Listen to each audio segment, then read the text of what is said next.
Russell Peters has some interesting thoughts about what the show at the Nubian Show has meant, and for the comedians, and what it means for the comedic, well, not just the industry, the brotherhood, the fraternity as well. Well, yeah, I mean, because there were a lot of them and not many of us, and then us got together and kind of circled our wagons. But the thing is, like Joe Bodolai, who I knew from finally when I finally got a comics on CBC, Sure, he I know came Joe. to the show and he had never seen Russell. And I went, he needs a comics, huh? And he goes, yeah. So then he got comics, then Comedy Now, and then that got dropped on the internet. Then bang, he was lightning in a bottle. Everybody thought if they put their stuff on the internet ever since, and they become stars.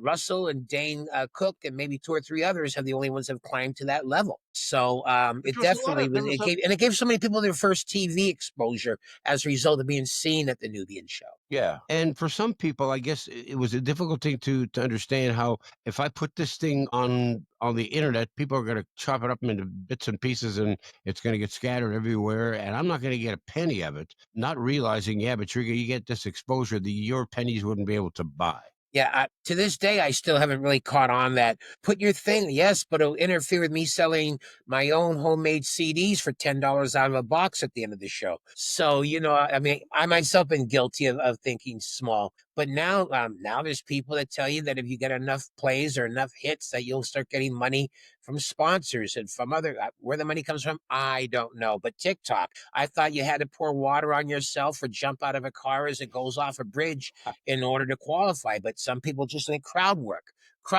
or as we called it back in the day, spritzing. You Yeah, know, yeah, yeah.